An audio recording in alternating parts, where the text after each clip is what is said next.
नमस्कार मित्रों, आप सभी का स्वागत है CY एस्ट्रोलॉजर में। आज के इस वीडियो में हम चर्चा करेंगे केपी एस्ट्रोलॉजी के ऊपर। और ये एक केपी एस्ट्रोलॉजी की वीडियो की सीरीज रहेगी जिसमें मैं फर्स्ट कस्प से लेके 12वें कस्प यानी कि पहले भाव से लेके 12 भाव तक के जितने भी परिणाम हो सकते हैं वो किस तरह के होंगे, उन सब के ऊपर वीडियो बनाऊंगा सीरीज का। ये फर्स्ट कस्प के ऊपर है, पहला कस्प यानी कि ये जो पहला भाव है, यानी कि जैसे हम केपी एस्ट्रोलॉजी में कस्प से हम परिणाम को निकालते हैं, यानी फर्स्ट कस्प का जो सब लॉर्ड है उसके माध्यम के द्वारा हम फलादेश करते हैं। केपी एस्ट्रोलॉजी जो है वो एक तरह से विंशोत्तरी महादशा के ऊपर बेस्ट एस्ट्रोलॉजी है। इसमें सिग्निफिकेटर होते हैं, इसमें जो है वो आपके कस्प चार्ट बनते हैं, तो उससे आप फलादेश करते हैं। इसमें नंबर्स होते हैं, भावों के सिग्निफिकेटर्स नंबर, जिससे थोड़ी सी आसानी रहती है। बाकी वैदिक एस्ट्रोलॉजी भी बहुत बढ़िया है, ये वैदिक एस्ट्रोलॉजी का ही एक अंग है और वैदिक एस्ट्रोलॉजी के द्वारा भी हम फलादेश कर सकते हैं। लेकिन वैदिक एस्ट्रोलॉजी में कई सारी चीज़ों को आकलन करना पड़ता है, जैसे लग्न कुंडली, नमांश कुंडली, दशमांश कुंडली, सर्वाष्टक वर्ग, भीनाष्टक वर्ग, फिर दशाएं, महादशाएं, षडबल, सुदर्शन चक्र, तो इन सारी चीजों को देखना पड़ता है। तो कई बार हम कंफ्यूज हो जाते हैं, फिर बहुत सारे राजयोग रहते हैं। अब केपी एस्ट्रोलॉजी में इतने सारी चीजें नहीं होती है, इनमें भी जो है वो कस्प होते हैं, सब लॉर्ड होता है और स्टार लॉर्ड है और दृष्टियां है और इनके सिग्निफिकेटर्स होते हैं। तो इस तरह से हम इसका फलादेश करते हैं। जो केपी एस्ट्रोलॉजी सीखते हैं, केपी एस्ट्रोलॉजी जानते हैं, उन लोगों के लिए मेरी बातों को समझना आसानी से जो है वो लाभदायक रहता है। अब जब हम जन्म कुंडली का डेटा सॉफ्टवेयर में डाल देते हैं तो हमारे सामने इस तरह की जन्म कुंडली आ जाती है। इस तरह की जो प्लेनेट की जो प्लेनेटरी पोजीशन है और प्लेनेट की जो आपके यहाँ पे कौन से नक्षत्र किसके सब लॉर्ड में बैठे हैं, किसके सब लॉर्ड में बैठे हैं, वो सारी चीजें और कस्पल सब लॉर्ड आ जाते हैं, इधर महादशाएं आ जाती है। तो हमारे लिए काफी आसान हो जाता है यहाँ पे फलादेश करना। अब मैं आज जो बात कर रहा हूँ वो फर्स्ट कस्पल सबलॉर्ड की बात कर रहा हूँ। फर्स्ट कस्पल सबलॉर्ड क्यों महत्वपूर्ण है? देखिए, जब केपी एस्ट्रोलॉजी आप कहीं पे भी सीखते हो तो आपको जो आज मैं महत्वपूर्ण जो चीज बता रहा हूँ वो आपको कोई भी नहीं बता पाएगा, कोई भी। इसलिए क्योंकि मैंने बहुत सारे लोगों के वीडियोस देखे हैं, किताबें पढ़ी है। सब लोग जो है, जैसे मान लीजिए विवाह का फलादेश करना है, संतान का फलादेश करना, नौकरी का फलादेश करना है, व्यवसाय का फलादेश करना है, तो वो सीधा उछल के उसके कस्प पे जाएंगे। जैसे शादी का फलादेश करना है, सीधा भाग के 7वें कस्पल सबलॉर्ड पे आ जाएंगे। संतान का करना है, सीधा जो है वो 5वें कस्पल सबलॉर्ड पे आ जाएंगे। लेकिन वो ये नहीं सोचते हैं कि फर्स्ट कस्पल सबलॉर्ड जो है वो व्यक्ति है, व्यक्ति विशेष है, व्यक्ति का शरीर है और व्यक्ति की सारी पहचान, धन वन, यानी कि जो व्यक्ति है वो सारा का सारा लग्न है, तो लग्न को मजबूत माना गया है। तो आप इस चीज को समझ लीजिए कि जो घटनाएं होनी है वो लग्न पे होनी है, यानी कि विवाह किसका होना है? लग्न का होना है। यानी कि लग्न कौन है? हम है, हमारा शरीर है, हमारा मस्तिष्क है, हमारा चेहरा है, हमारा फेस है और हम स्वयं पूरा का पूरा शरीर है। तो शादी लग्न की होनी है, बच्चे लग्न के होनी है, नौकरी लग्न की लगनी है, एक्सीडेंट लग्न का होना है और मृत्यु भी लग्न की ही होती है। तो इस प्रकार जब भी आप कोई भी फलादेश करते हैं केपी एस्ट्रोलॉजी में, तो लग्न में उसका प्रॉमिस देखिए, यानी कि फर्स्ट कस्पल सबलॉर्ड में उसका प्रॉमिस देखिए, तब जाके आपको पता चलेगा। अब हम फर्स्ट कस्पल सबलॉर्ड से ये सारी चीजें निकाल सकते हैं। आज हम जो बात कर रहे हैं वो फर्स्ट कस्पल सबलॉर्ड पे हम बात करेंगे, यानी कि फर्स्ट हाउस के उप नक्षत्र स्वामी से। हम इस वीडियो के अंदर 3 या 4 कुंडली लेंगे और उनके ऊपर हम जो है वो बात करेंगे। ये हम बात कर रहे हैं आज कि जातक की लंबी उम्र, शॉर्ट लाइफ, एक्सीडेंटल, इन सारी चीजों के ऊपर कि भाई जातक का अगर जीवन देख रहा हूं, देखिए इस वीडियो को आप देख के अपनी जन्म कुंडली पे फलादेश न करें, क्योंकि जब भी हम लॉन्जिबिलिटी के फलादेश करते हैं, यानी कि लंबी आयु के, छोटी उम्र के फलादेश करते हैं, तो सिर्फ लग्न को ही नहीं देखा जाता। First कस्पल sublord, third कस्पल sublord, 6th, 8th और 12th, इन सभी को देखना पड़ता है। तो लेकिन बीमारी, एक्सीडेंट, मृत्यु लग्न की होती है, तो हम लग्न से थोड़ा सा आंकलन लगाएंगे। तो आप इस वीडियो के माध्यम से सिर्फ आंकलन लगाना सीखें, संपूर्ण फलादेश अपने कुंडली के ऊपर न करें, क्योंकि इसमें आपको एक्सपीरियंस की जरूरत है। बिना एक्सपीरियंस के आप फलादेश करोगे तो चिंतित हो जाओगे, चिंतित होने से आपको जो है वो तनाव आएगा। तो मैं आपको इसमें बताता हूं कि अगर हम जन्म कुंडली के अंदर अच्छे स्वास्थ्य की बात करते हैं, यानी अच्छा स्वास्थ्य, या फिर जैसे जातक का मूड है, यानी कि जातक हंसमुख रहता है, जातक जो है वो गुस्सेल होता है, जातक जो है वो फ्रेंडली नेचर का होता है, जातक जो है एकदम गुमसुम रहता है, तो ये सारे के सारे भाव होते हैं। जैसे जन्म कुंडली के अंदर लग्न, 5वां घर, 9वां घर और 11वां घर, ये लंबी आयु के घर हैं, और ये जो भाव हैं ये स्वस्थ व्यक्ति के भाव हैं। अब इसमें क्या है कि आपको देखना है मारक और बाधक भाव। तो दूसरा और 7वां और 12वां, ये जो 3 घर है, यानी दूसरा और 7वां मारक कहा गया है, 12वें घर को भी मारक कहा गया है। और कहीं ना कहीं जो आपका बाधक है, बाधक को कैसे हम आकलन करेंगे, बाधक जो है वो अगर आपकी जन्म कुंडली चर लग्नों की है, यानी 1, 4, 7 और 10 इन लग्नों की है, चर लग्नों की है, तो आपका जो 11वें घर का मालिक है, जैसे इस जन्म कुंडली के अंदर जो 11th हाउस का मालिक सूर्य है वो बाधक है। अब आपके अगर स्थिर लग्नों की कुंडली है 2, 5, 8 और 11, तो आपका यहाँ पे जो है वो 9वां घर जो है वो बाधक होगा। और अगर आपके 3, 6, 9, 12 द्विस्वभावीय लग्नों की कुंडली है, तो आपके जो बाधक ग्रह होंगे वो 7वां घर होगा। तो आपको ये समझ में आ गया। अब बाधक का जो प्रयोग करना है वो पहले नहीं करना है, वो ऐसे देखना है कि अगर जातक की उम्र के पड़ाव छोटे हैं, उम्र के पड़ाव छोटे हैं, तो बाधक जरूर उसमें परिणाम रिजल्ट बेकार देगा। तो ये आपको समझना है। अब आपको ये देख लिया है कि भाई हमारे अच्छी जो लाइफ है, यानी कि जो लंबी उम्र है, उसके जो भाव हैं वो लग्न, 5वां, 9वां और 11वां। अब इसमें अगर जातक का बाधक आ रहा है तो वो फिर वो नेगेटिव हो गया है, ये हो गया। अब इसके अंदर जो अशुभ भाव कौन से होंगे, तो मारक, दूसरा 7वां और 12वां और 8वां। 8वां जो है वो अचानक मृत्यु का भाव है। छठा घर छोटी मोटी बीमारियां हैं। चौथा घर जो है वो 5वें का 12वां, यानी कि लंबी उम्र निरोगी काया को काटने वाला घर है। और 8वां जो घर है वो 9वें घर को काटता है। तो इस तरह से इनके भाव होते हैं। तो आपको देखना है कि अगर चौथा घर दिखाता है, इसका मतलब है इस व्यक्ति को दवाई जो है वो कमजोर लगेगी, यानी कि जातक बार बार थोड़ा बीमार होगा। जैसे सर्दी आई तो सर्दी हो गई, और गर्मी आई तो गर्मी हो गई, बरसात के सीजन में एलर्जी हो गई, तो इस तरह से उसको छोटी मोटी बीमारियां लगेगी। और जो व्यक्ति 3 दिन की दवाई में ठीक होता है, तो वो व्यक्ति 5 दिन की दवाई में ठीक होगा। तो ये चतुर्थ भाव की श्रेणी दिखाती है। अगर 7वां और 8वां घर आ जाता है तो चोट, एक्सीडेंट, अचानक मृत्यु जैसे योगों में आ जाता है। 12वां घर आ जाता है तो उसके साथ भी। तीसरा घर भी यहाँ पे मृत्यु तुल्य कष्टों को दिखाता है। अब यहाँ पे हमें देखना है कि जातक को किस तरह से हम फलादेश करेंगे जातक का। तो आपको जब आप सॉफ्टवेयर में ऐसी कुंडली डाल, जैसे हमने आज जो कुंडली ली है, हमने 4 कुंडलियां लेंगे इसमें। एक हमने दिव्य भारती कुंडली ली है जो अचानक मृत्यु हुई है जिनकी, और इसके बाद हमारे राजीव गांधी, संजय गांधी और सुशांत सिंह राजपूत, ये 4 कुंडलियां ली है। अब देखिए यहाँ पे दिव्य भारती की जन्म कुंडली, ये सिंपल कुंडली है, आपको समझ में जल्दी आएगा। उसके बाद देखिए जब भी आप फलादेश करते हो एक्सपीरियंस से। अब मैंने कह दिया भाई 7वां 8वां दिखा दिया तो एक्सीडेंट है, जरूरी नहीं है ऐसा ही हो। 7वें 8वें का मतलब सेना से भी हो सकता है, क्रिकेटर से भी हो सकता है, फुटबॉल के प्लेयर से भी हो सकता है। तो वो आपको क्या अपने एक्सपीरियंस से यूज करना है। अब देखिए मैं आपको सीधे तरीके से बताता हूँ। लग्न, लग्न का उप नक्षत्र स्वामी जो है वो केतु बना।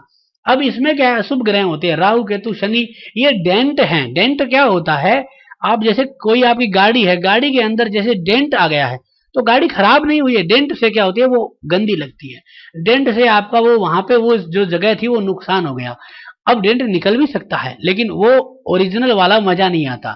तो राहु केतु शनि जो है वो डेंट है। मंगल थोड़ा सा एक्सीडेंटल कारक बना देता है। तो लग्न का उप नक्षत्र स्वामी केतु, तो ये एक डेंट है। अब केतु जो है वो 8वां घर सिग्निफिकेट कर रहा है जन्म कुंडली में, और यहाँ पे जो केतु है वो मंगल के नक्षत्र में है। अब देखिए जब भी आप जन्म कुंडली में केपी एस्ट्रोलॉजी में देखते हो तो इसमें एक बहुत ही महत्वपूर्ण थ्योरी होती है, टेनेंटेड थ्योरी और अनटेनेंटेड थ्योरी। आगे आने वाले वीडियोस में मैं इसके बारे में बताऊंगा, क्योंकि इसके बिना आप कभी भी फलादेश नहीं कर सकते, क्योंकि ये थ्योरी बहुत महत्वपूर्ण है। जैसे इस जन्म कुंडली में देखो तो चंद्रमा, गुरु, शुक्र और शनि ये अनटेनेंटेड प्लैनेट है, यानी कि इनके नक्षत्रों में कोई ग्रह नहीं है। तो अगर ये शुभ हैं तो कभी भी परिणाम शुभ दे ही नहीं पाएंगे। यानी कि किसके लिए नहीं दे पाएंगे, जरूरी नहीं है कि जीवन में हर चीज के लिए, नहीं, लंबी उम्र के लिए या फिर कोई भी चीज के लिए। जैसे शनि इसमें पंचमेश है, जन्म कुंडली का एक शुभ ग्रह, मजबूत ग्रह है, और ये रेट्रोगेट है और अनटेनेंटेड है। तो अब ये अगर हम कह दें कि भाई शनि हमारे को रिकवरी दे देगा, तो कैसे दे देगा? शनि के भावों के परिणाम कौन देगा? कोई नहीं दे पाएगा, शनि ही दे पाएगा। तो शनि जब आएगा तब दे पाएगा। तो ये चीज क्या है, बहुत महत्वपूर्ण। तो आगे आने वाले वीडियो में हम इसकी भी बात करेंगे। तो हम बात कर रहे थे लग्न का उप नक्षत्र स्वामी केतु। केतु यहाँ पे 8th हाउस को दिखा रहा है। केतु यहाँ पे मृगशिरा मंगल के नक्षत्र में है। मंगल भी हमने अशुभ माना था, और यहाँ पे केतु केतु के ही उप नक्षत्र में आ रहा है। तो केतु क्या सिग्निफिकेट कर रहा है? अब आप यहाँ पे इसको पूर्ण रूप से देखोगे तो केतु 8, 7, 2 और 7 यानी कि मारक, और 7 और 8 यानी कि चोट लगने वाला एक्सीडेंटल योग दिखा रहा है। अब क्या केतु ऐसा ही परिणाम देगा? तो इसे हम कैसे मजबूत करेंगे? क्या केतु जो है वो हमें ऐसे ही परिणाम देगा? तो इसको हम मजबूत से देखने के लिए क्या करेंगे कि हम ऐसे देखेंगे कि केतु किन किन ग्रहों से जुड़ा हुआ है। केतु बुध की राशि में बैठा है, मंगल के नक्षत्र में है, केतु के उप नक्षत्र में है। तो इतना हमने देख लिया। अब केतु के ऊपर किसकी दृष्टि है वो देखना है। तो आप यहाँ पे इस सॉफ्टवेयर के माध्यम से अब वैदिक एस्ट्रोलॉजी के द्वारा भी देख सकते हो, लेकिन हम केपी कर रहे हैं तो हमें वेस्टर्न एस्पेक्ट से देखना पड़ेगा। अब केतु जो है वो राहु से अपोजिशन दृष्टि है, तो इसको हम अभी नहीं लेंगे। अब आपको ये देखना है केतु और कोई ग्रह से दृष्टि नहीं है, ठीक है। तो यहाँ पे हम केतु को देखते हैं। तो केतु बुध, मंगल और केतु इन 3 ग्रहों से जुड़ा हुआ है। तो आपको यहाँ पे क्या देखना है कि आपके जो भाव हैं यानी कि लग्न, तो आपको जैसे उम्र, हमारी उम्र को सबसे छोटे करने वाले, परेशान करने वाले जो भाव हैं वो कौन कौन से कस्प हैं, तो वो हमें देखने हैं। तो यहाँ पे आप देखोगे तो लग्न है हमारा, उसके ठीक सामने शुक्र बैठा है। तो शुक्र जो है वो केतु से जुड़ा हुआ नहीं है, तो कोई दिक्कत नहीं है। अब यहाँ से हम देखेंगे कि हमारे यहाँ पे जो है वो छठा घर जो बीमारी का है, छोटी मोटी बीमारी, तो छठे घर के ठीक सामने जो है वो चंद्रमा है और आपका गुरु है, वो नहीं है। अब 8वें घर के सामने देखना है, तो 8वें घर के ठीक सामने हमारे राहु है, शनि है और केतु है। तो केतु यहाँ पे बैठा है।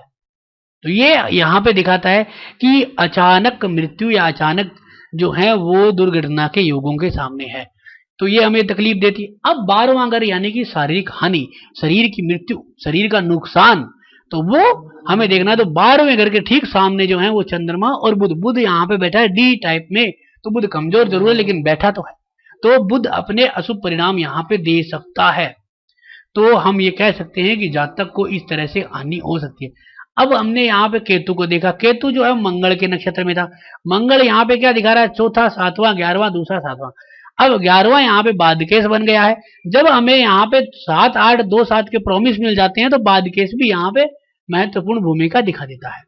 अब यहाँ पे मंगल चौथे घर को सबसे स्पेशल हाईली सिग्निफिकेट कर रहा है। चौथा घर क्या है? 5वें का 12वां, यानी नो रिकवरी।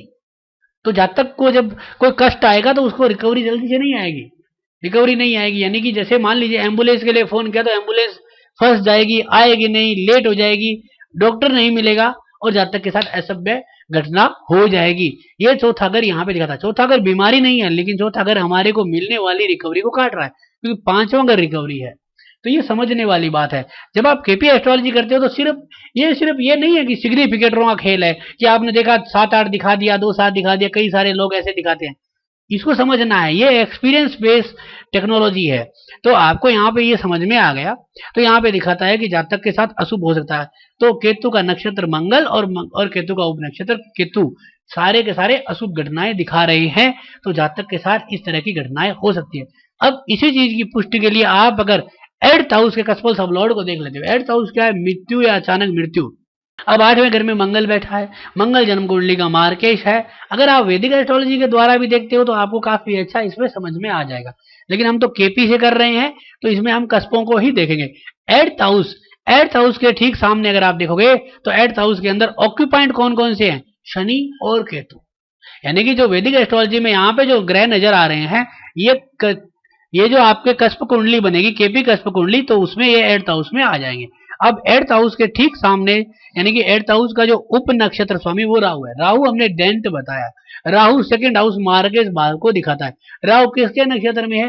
केतु के नक्षत्र में है। ये अशुभ हो गया। अब राहु जो है वो किसके उप नक्षत्र में है? शुक्र के उप नक्षत्र में। राहु किसकी राशि में बैठा है? गुरु की राशि में बैठा है। तो यानी कि हम ये कह सकते हैं कि जातक के साथ दुर्घटना हो सकती है।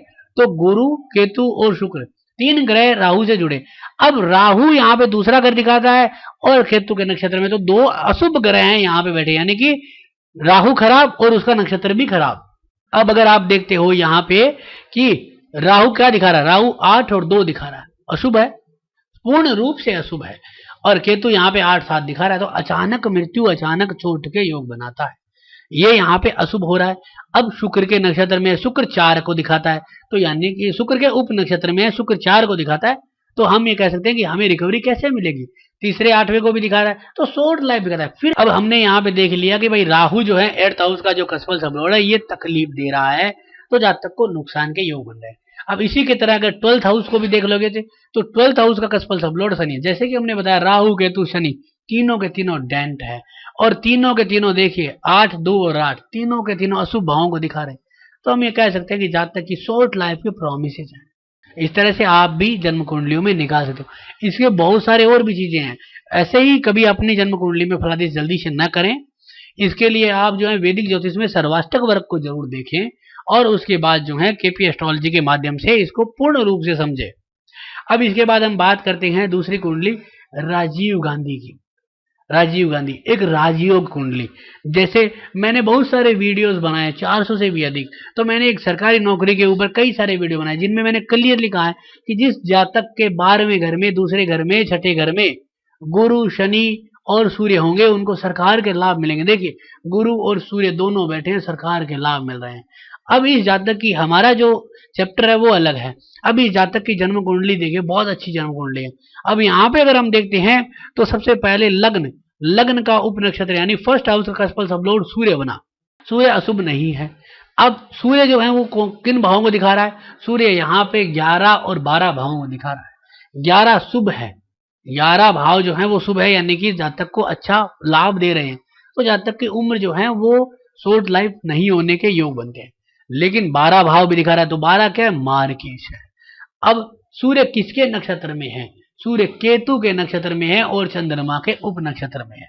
यानी कि हम यहाँ पे कह सकते हैं कि जातक का जो सूर्य है वो एक अशुभ ग्रह के नक्षत्र में है। और केतु क्या दिखा रहा है? केतु चौथा घर दिखा रहा है, यानी नो रिकवरी। अगर जातक की घटना होगी तो बहुत अशुभ होगी। अब इस सूर्य को हम पूर्ण रूप से देखते हैं। अब सूर्य को देखिए, सूर्य चौथा घर दिखा रहा है, 11वां और 12वां घर दिखा रहा है, जो गड़बड़ दिखा रहा है, यानी कि मार्केश भाव को दिखा रहा है। चौथा घर जो है वो यहाँ पे नो रिकवरी दिखा रहा है। लेकिन अगर हम इस दूसरे पहलू से देखते हैं तो 4, 11, 12 का योग दिखाता है कि जातक के राजपाट होगा, बहुत सारी प्रॉपर्टी होगी। तो भाई राजपाट तो है ही, और बहुत सारी प्रॉपर्टी तो थी ही जातक के। अब सूर्य के साथ जो केतु को देखिए, केतु 11वें घर को दिखाया है, लेकिन चौथे और 12वें को जरूर दिखाया है। तो जातक के उम्र में कहीं ना कहीं गड़बड़ है। अब यहाँ पे हमें देखना है कि भाई सूर्य जो है वो चंद्रमा के उप नक्षत्र में था। चंद्रमा यहाँ पे 11-11 को दिखा रहा है, तो चंद्रमा यहाँ पे लाभ के योग जरूर दिखा रहा है। लेकिन आपको यहाँ पे ये देखना है कि क्या इतने से ही चीजों से हम फलादेश को कर लेंगे? नहीं, आगे हमें और चलना पड़ेगा। हमें जब शरीर में रिकवरी कमजोर मिल रही है, चौथा और 12वां, हम ये नहीं करेंगे यहाँ पे शॉर्ट लाइफ। आप आगे चलिए, जैसे कि हमने लग्न को देखा, लग्न ने प्रॉमिस किया है। अब इसको आगे चलते हैं तो हम ये देखते हैं कि सूर्य किन किन ग्रहों से जुड़ा हुआ है, या सूर्य पे कोई ग्रह की दृष्टि तो नहीं है खराब। तो सूर्य जो है वो अपने ही स्वराशि का बैठा है, यानी 12वें घर का मालिक 12वें घर में ही बैठा है, और केतु के नक्षत्र में है, चंद्रमा के उप नक्षत्र में है। तो सबसे पहले तो देखिए कि क्या ये लग्न को नहीं देख पा रहा है, यानी लग्न के सामने नहीं है। उसके बाद छठे घर के ठीक सामने नहीं है, और फिर उसके बाद 8वें घर को, तो 8वें घर के ठीक सामने नहीं है, और 12वें घर के सामने यहाँ पे दिखा रहा है। बस, और कोई दिक्कत नहीं है। 12वें घर के ठीक सामने सूर्य और केतु दिखा रहे हैं, यानी कि हानि है। इतना सामने देख लिया। अब हमें देखना है कि क्या ये कोई अशुभ दृष्टियों से है। तो यहाँ पे देखिए सूर्य जो है उसके ऊपर केतु की एक भयंकर अशुभ दृष्टि है 150 डिग्री की। तो यानी कि हम ये कह सकते हैं कि केतु जो इसका नक्षत्र स्वामी है, उसकी दृष्टि है सूर्य के ऊपर। सूर्य जो है वो लग्न का कसफल सबलॉर्ड है। तो केतु क्या है? अशुभ ग्रह है, अचानक मृत्यु को दिखाता है, चोट को दिखाता है, अंग भंग को दिखाता है। तो यानी कि यहाँ पे केतु के उपाय होते हैं, तब जाके लाभ होता है। केतु 5वें घर में बैठ के रिकवरी को काट रहा है, चौथे घर में आ जाने से, तो केतु की दृष्टि है। अब ये वेस्टर्न एस्पेक्ट्स है, तो आपको उसी तरीके से समझना पड़ेगा। तो ये 150 डिग्री की जो दृष्टि है वो शुभ नहीं होती है, अशुभ दृष्टि है। अब यहाँ पे हमें देखना है कि केतु किसकी दृष्टि से अशुभ है, तो केतु यहाँ पे राहु से है तो उसको हमें लेना नहीं है। अब हमें देखना है कि जो फर्स्ट कस्प है, दो तरह की दृष्टि होती है, प्लेनेट टू प्लेनेट और प्लेनेट टू कस्प। तो लग्न को कोई भी अशुभ दृष्टि से कोई भी ग्रह नहीं देख पा रहा है, लेकिन शुभ ग्रह शुभ दृष्टि से भी नहीं है। अब 30 डिग्री की दृष्टि है जो इतनी बढ़िया नहीं मानी गई है, यानी कि 120 डिग्री 90 डिग्री या 60 डिग्री होती तो ज्यादा अच्छी होती। तो यहाँ पे हम ये कह सकते हैं कि यहाँ पे कोई ज्यादा लाभ हमें नहीं हो पा रहा है। तो यहाँ पे जो सूर्य को केतु देख रहा है और सूर्य का जो नक्षत्र है वो अशुभ है, ये हमने यहाँ पे देखा। अब हमने यहाँ पे इस चीज को पुष्टि करने के लिए थोड़ा सा आगे बढ़ेंगे, तो हम देखेंगे कि क्या छठा घर कोई नेगेटिविटी तो नहीं दिखा रहा। तो 6th हाउस का जो कस्पल सबलॉर्ड है वो बुध है, और बुध जो है वो 12वां, पहला और 10वां दिखा रहा है। तो लग्न और 10वां, तो 10वां जो है वो नो रिकवरी होता है लगन की तरह, और 12वां घर जो है अशुभ है। तो छठा घर जो है वो बीमारी और तकलीफें दिखा रहा है। अब यहाँ पे हम जो है इसके आगे चलते हैं, यानी कि बुध का अगर नक्षत्र भी देखते हैं तो सूर्य ही नक्षत्र है जो 12वें घर का मालिक और 12वें घर में ही बैठा है, तो अशुभता आ रही। सबसे बड़ी है 8वां घर, यानी कि 8वें घर का कस्पल सबलॉर्ड फिक्स कर देगा कि जातक के साथ क्या होना है। 8वें घर का उप नक्षत्र स्वामी शनि, शनि जो है वो एक तरह से डेंट है, और शनि जन्म कुंडली में 9वां, 5वां और 6ठा दिखा रहा है, यानी कि जातक की उम्र को अच्छा कर रहा है। लेकिन आप यहाँ पे ये देखिए कि शनि जो है वो यहाँ पे 10वां और 9वां घर दिखा रहा है, और 10वां घर हम शुभ नहीं मानते हैं, 5वां और 6ठा, तो 5वां घर दे रहा है। लेकिन शनि जो है वो क्या है कि इस जन्म कुंडली के अंदर अगर आप देखोगे तो शनि जो है वो किसी और ग्रह के नक्षत्र में है, लेकिन शनि के नक्षत्र में कोई और ग्रह है, यानी कि शनि राहु के नक्षत्र में है, राहु शनि के नक्षत्र में। तो शनि अगर यहाँ पे अनटैलेंटेड होता, जैसे यहाँ पे मंगल है, तो जातक को 5वें घर के लाभ अच्छे मिलते और जातक कहीं ना कहीं रिकवरी कर जाता। तो यहाँ पे हम कह सकते हैं कि शनि भी थोड़ा सा अशुभ है। तो हम यहाँ पे ये आइडिया लगा सकते हैं कि जातक को यहाँ पे बीमारी के, अचानक मृत्यु के योग बनते हैं, क्योंकि लग्न का कस्पल सबलॉर्ड यहाँ पे खराब हो रहा है। इसके साथ 12वें घर का कस्पल सबलॉर्ड देखेंगे तो वो मरकुरी है जो यहाँ पे 12वें घर को दिखा रहा है। तो आप लग्न को, 6ठे को, 12वें को और 8वें घरों को देखोगे तो सब के सब 12वें घरों को दिखा रहे हैं, यानी कि जातक की शारीरिक हानि दर्शा रहे हैं। तो यहाँ पे आपको ये समझना है कि हम सिर्फ 7th और 8th को देख के ही शॉर्ट लाइफ को न दिखाए, हम यहाँ पे इस तरह से 12वें घरों को 11वें, अब 12वां घर दिखा रहा है तो विदेश यात्रा का है। तो अगर ये जातक विदेश में ही रहता तो 12वें घर के जो परिणाम है वो न्यूट्रल हो जाते, तो जातक की कहीं ना कहीं अचानक मृत्यु टल जाती। लेकिन यहाँ पे अगर हम देखेंगे तो सूर्य जो है वो 4, 11, 12 का दिखाता है। तो जो केपी एस्ट्रोलॉजी करते हैं उन्हें पता है 4, 11, 12 का मतलब है कि अपने स्वदेश में रहना, अपनी मातृभूमि पर रहना, तो वहां पे ये 12वां घर उसको खा जाता है। तो ये यहाँ पे अशुभ परिणाम के योग बन रहे हैं। अब इसके बाद हम जो कुंडली ले रहे हैं वो ले रहे हैं संजय गांधी की कुंडली। इनकी भी अचानक मृत्यु हुई, उनकी भी अचानक, तो हम इसे थोड़ा जल्दी जल्दी करेंगे। लग्न का उप नक्षत्र स्वामी गुरु, गुरु शुभ ग्रह हैं, लेकिन वो 10वें घर को सिग्निफिकेट कर रहा है और यहाँ पे 3रे और 12वें घरों को कर रहा है, तो फिर से 12वां घर, तो ये अशुभ है। गुरु सेल्फ स्टार है, अपने ही नक्षत्र में है और बुध के उप नक्षत्र में। बुध जन्म कुंडली में 6ठे घर का कारक है और 9वें घर का कारक है, तो यहाँ पे फायदा भी दे रहा है और एक 6ठे घर से तकलीफ भी दे रहा है। तो गुरु यहाँ पे इस तरह के परिणाम दे रहा है। गुरु शुक्र से जुड़ा हुआ है, गुरु से जुड़ा हुआ है और गुरु बुध से जुड़ा हुआ है। अब यहाँ पे आप देखोगे तो गुरु जो है वो 10वें, 3रे और 12वें घर के परिणाम दे रहा है। तो बड़ी रिस्पॉन्सिबिलिटी लेकिन अशुभता ज्यादा, यानी कि 3-12 के परिणाम तीव्र गति से आ रहे हैं, तो ये शुभ नहीं है। अब यहाँ पे हमें ये देखना है कि क्या गुरु लग्न के ठीक सामने है। तो आप यहाँ पे ये देखिए कि गुरु की जो श्रेणी है, गुरु का जो है, तो गुरु शुक्र की राशि में है, गुरु के नक्षत्र में है और बुध के उप नक्षत्र में है। यहाँ पे आपने देखा तो ये देखिए कि यहाँ पे बुध जो है वो सी टाइप सिग्निफिकेटर में लग्न के ठीक सामने बैठा है, यानी लग्न के परिणाम दे रहा है, लग्न के साथ होने वाली अशुभ घटनाओं को दिखा रहा है। तो हम ये कह सकते हैं। अब इस जन्म कुंडली में भी देखेंगे तो 7वें घर का मालिक जो है वो मार्केश है और वो यहाँ पे जो है वो 8वें घर में चंद्रमा बैठा है, तो वो भी बड़ी तकलीफ दिखा रहा है। देखिए फलादेश करने के और बहुत सारे नियम होते हैं इसको, लेकिन मैं आपको सिंपल वे में समझा रहा हूँ। अब यहाँ पे हम देखेंगे छठे घर को। अगर हम लग्न को और ब्रीफली देखते हैं तो लग्न के ऊपर किसकी दृष्टियां हैं उसको देख लीजिए। अब यहाँ पे लग्न का उप नक्षत्र गुरु बना था, गुरु के ऊपर किसी ग्रह की दृष्टि नहीं है, लेकिन क्या गुरु किसी को देख रहा है? तो गुरु देखिए चौथे घर को अशुभ ग्रह से अशुभ दृष्टि से देख रहा है, यानी कि हमारी प्रॉपर्टी, जमीन जायदाद, घर, इनको खा रहा है। छठे घर के ऊपर अशुभ दृष्टि है, तो छठा घर क्या है? छठा घर बीमारी है, रोग है, तो उनको देख रहा है। तो गुरु जो आपका फर्स्ट कस्पल सबलॉर्ड बना था वो यहाँ पे हार्डली छठे घर को देख रहा है, यानी कि आपको बीमारी के तकलीफ के योग दे रहा है। अब यहाँ पे आप जो है वो छठे घर के उप नक्षत्र को देखिए। छठे घर का उप नक्षत्र चंद्रमा, चंद्रमा जन्म कुंडली का छठे घर का 7वें घर का यानी मार्केश भाव का मालिक है, मार्केश ग्रह, और अष्टम घर में बैठा है और 8-7 के योग दिखा रहा है, यानी कि छोटी बीमारी नहीं है, अचानक बड़ी बीमारी और अचानक मृत्यु का योग बनेगा। चंद्रमा किसके नक्षत्र में? केतु महाराज के नक्षत्र में, बुध के उप नक्षत्र में। जो बुध जो है जन्म कुंडली के अंदर लग्न का सी टाइप सिग्निफिकेटर था। अब 8वें घर के ठीक सामने देखोगे तो 8वें घर का कस्पल सबलॉर्ड कौन है? शनि। शनि वैसे भी डेंट है, शनि जन्म कुंडली के अंदर जो है वो लग्नेश है, और जन्म कुंडली के अंदर यहाँ पे 7वें घर के अंदर बैठे हैं। मारक भाव सप्तम भाव को दिखाते हैं, दूसरे घर मार्केश भावों को दिखा रहे हैं। तो हम ये कह सकते हैं कि जातक के लिए अशुभ परिणाम यहाँ पे हो रहे हैं। शनि के नक्षत्र में है, गुरु के उप नक्षत्र में। अब अगर हम सी टाइप में देखते हैं, यानी सॉरी हम जो है वो सिग्निफिकेटरों में देखते हैं, तो लग्न के ठीक सामने बुध और शनि आ रहे हैं। तो हम ये कह सकते हैं कि जातक के यहाँ पे लग्न के सामने आने से अचानक मृत्यु के योग बनते हैं। चंद्रमा का यहाँ पे 8वें घर के ठीक सामने आने से अचानक चोट और मृत्यु के योग बनते हैं।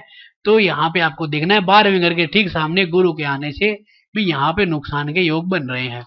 तो आपको ये सारी जो ग्रह आए हैं इनको अगर हम दशाएं अंतर दशाओं में देखेंगे तो हमें पता चल जाएगा कि इनका अहित कब हुआ। ये सारी चीजें जो है हमें दशाएं अंतर दशाएं और सिग्निफिकेटर जो ग्रह हैं उनके द्वारा हमें पता चल जाएगा। तो आप दृष्टियों के द्वारा और इस तरह से देख सकते हैं। अब हमारे पास जो चौथी जन्म कुंडली है वो है यहाँ पे सुशांत सिंह राजपूत की। लग्न, लग्न का उप नक्षत्र स्वामी राहु, ये राहु यहाँ पे डेंट डालता है। राहु यहाँ पे 12वें घर को दिखाता है। राहु यहाँ पे जो है वो केतु के नक्षत्र में है, बुध के उप नक्षत्र में। राहु केतु के नक्षत्र में आ गया, केतु महाराज छठे घर को दिखा देता है। तो दोनों ही तरह से ये उलझ गया है कार्य। अब केतु महाराज राहु के नक्षत्र में, तो ये तो क्या हुआ, जातक के साथ अशुभ होने का एक पूर्ण रूप से योग बन गया यहाँ पे। अब यहाँ पे अगर आप देखते हो तो पूरे रूप से देखते हो तो लग्न का जो उप नक्षत्र स्वामी राहु बना था, तो राहु जो है वो यहाँ पे 6-12 के योग दे रहा है। तो बीमार के योग दे, बीमारी के योग दे रहा है, घुटन के योग दे रहा है, तनाव के योग दे रहा है, आत्महत्या के योग दे रहा है। 6-12 बीमारी है, अचानक मृत्यु भी कह सकते हो या बीमारी, ज्यादातर बीमारी के योग बनते हैं। अब राहु केतु के नक्षत्र में तो 6-12, तो यानी कि जातक का फिर अच्छा कैसे होगा?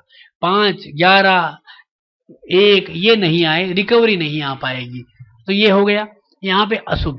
अब आप इसी चीज को आगे देखोगे तो राहु, राहु के अगर आप दृष्टियां देखोगे, यानी राहु के अगर आप फैमिली को देखोगे तो राहु मंगल की राशि, मंगल क्या है जन्म कुंडली में? लग्नेश है और अष्टमेश है।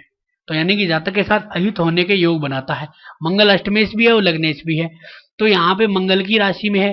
तो जातक और मंगल हमने देखा है कि राहु केतु शनि के साथ मंगल भी अचानक मृत्यु, गुस्सा होना, अचानक अपना ही अहित कर देना, ये सब चीज। और बुध क्या है? जन्म कुंडली का तीसरे और छठे घर का कारक है, तो वो अशुभ ग्रह है इस जन्म कुंडली का। तो यहाँ पे ये आ रहा है। सिग्निफिकेटरों में देखोगे तो लग्न के ठीक सामने जो है वो गुरु और मंगल, मंगल बैठा है। छठे घर के ठीक सामने देखोगे तो राहु केतु आ गए हैं और बुध आ गया है। 8वें घर के ठीक सामने देखोगे तो गुरु के साथ मंगल आ गया है। 12वें घर के ठीक सामने देखोगे तो केतु, राहु, मंगल और गुरु, तो केतु और राहु और मंगल, तो ये यहाँ पे जिस तरह से आ रहे हैं वो उस तरह से जातक के नुकसान करें। अगर आप दृष्टियों को देखते हो तो यहाँ पे देखिए राहु, राहु के ऊपर किसकी दृष्टि है? राहु के ऊपर केतु की और केतु के ऊपर राहु की, तो इनकी दृष्टियों को नहीं मानेंगे। अब लग्न के ऊपर किसकी अशुभ दृष्टि है? तो लग्न फर्स्ट कस्प के ऊपर जो है वो केतु की सबसे अशुभ दृष्टि आ रही है, तो यानी कि 172 डिग्री की। तो इस जातक के केतु के उपाय होते तो जातक को लाभ होता, नहीं तो इस जातक के नुकसान के योग बन रहे हैं। तो अब यहाँ पे 170 डिग्री की दृष्टि है, तो ये एक अशुभ दृष्टि है, तो इससे जातक को बचना चाहिए। अब बचे क्या? तो इस जातक का हानि हो चुकी है। तो यहाँ पे आप इस तरह से देख सकते हैं कि लग्न को ये खा रहा है। आठवें घर के ठीक सामने चंद्रमा की अशुभ दृष्टि आ रही है। चंद्रमा जन्म कुंडली में चतुर्थ है, रिकवरी को काट रहा है, तो जातक के अहित हो रहा है। मारक भाव में उच्च का हो गया लेकिन रिकवरी को काट रहा है, तो चंद्रमा की अशुभ दृष्टि 8वें घर के ऊपर, तो नुकसान हो रहा है जातक का। केतु की अशुभ दृष्टि जो है वो 12वें घर पे भी है, तो वहां पे भी नुकसान हो रहा है। तो इस तरह से आप यहाँ पे केपी एस्ट्रोलॉजी के माध्यम से उम्र के पड़ावों को देख सकते हैं। कल हम एक नया वीडियो बनाएंगे जिसमें लग्न फर्स्ट कस्प से ही हम शादी के और संतान के जो समीकरण है उनको देखेंगे। तो आप मेरा ये जो यूट्यूब चैनल है इसको सब्सक्राइब करें, वीडियो को शेयर करें और मेरे यूट्यूब चैनल पे बहुत सारे ज्योतिष के वीडियो हैं उनको देखते रहें, आपको आनंदित होंगे। फलादेश कैसे करते हैं इसके ऊपर तो बहुत सारे वीडियो बने हुए हैं, तो उन सब का लाभ लीजिए। धन्यवाद दोस्तों।